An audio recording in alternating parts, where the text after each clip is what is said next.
Hey MOTIV Nation, Nick Pahr here with you again at Lucky Strike Grand Rapids, introducing the new Venom Hysteria. So what we've done with this new addition to the Venom line is taken the Evoke Hysteria cover, which is the Propulsion MXV Pearl, wrapped it around that gear core, the symmetric version obviously, and this is going to be a great option after a Venom Shock. If your shock's a little too strong, too early, or just not enough down lane, this would be a great ball to just switch right into. You've got the exact same core.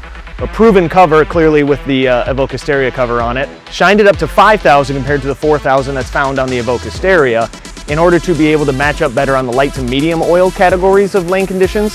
So this is going to be a great combination with the Evoke Hysteria, obviously, as like a stronger version to use at the beginning, and then you switch right into this Venom Hysteria, which has the same cover and a weaker symmetrical core compared to the asymmetrical core found in the Evoke line. So knowing that this is a little bit stronger pearl, and obviously it's shined to 5,000 compared to 4,000 in comparison to the Evoke Hysteria, you're going to see a little bit cleaner motion through the front half of the lane, and that core is still going to pick up a little bit more in the mid lane because it has lower RG, so it's going to give you that length but still read in the oil without losing energy. So the first Venom Hysteria you're going to see me throw is my typical pin-up tester layout. This is 55 by 5.5 by 35. This is going to be the one that I know I can get a little bit further left into a little bit more of the oil and still see that mid lane traction and continuation down lane. It's going to be a little bit faster overall than, say, a Venom Shock, not maybe allowing me to get in the bulk of the pattern like a Venom Shock will.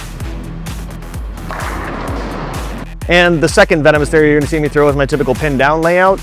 This is 45 by 5.75 by 65. It's going to allow me to get closer to the friction or be steeper and throw it at the friction quicker because it's going to get through the front so much easier with the pin down layout, creating less track flare overall and much tighter.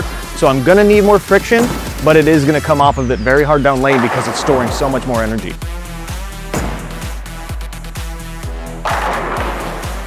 Comparing the Venom Hysteria to the Venom Shock, you're going to see that it's much cleaner through the front half of the lane and a little bit more angular down lane, not necessarily sideways, but it is going to just be a little bit quicker overall. I'm really going to love this ball after I start with the Shock, and then I can go right into this, have a similar shape, but it's going to allow me to be further left in the pattern and create more angle down lane compared to a Shock.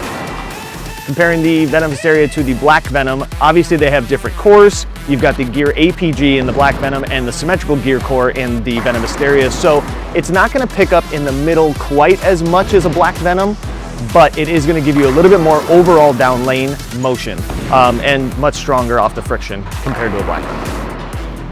Comparing the Venom Hysteria to the Hyper Venom, it's much better at handling the oil on the lane. It doesn't need as much friction like the Hyper Venom does, so I'm going to be a little bit further left in more of the oil and still see a very strong down lane motion that's not going to be too erratic, too sideways, or feel like it sees the over-under, whereas the Hyper Venom needs much more friction to get started because it is a cleaner and weaker cover.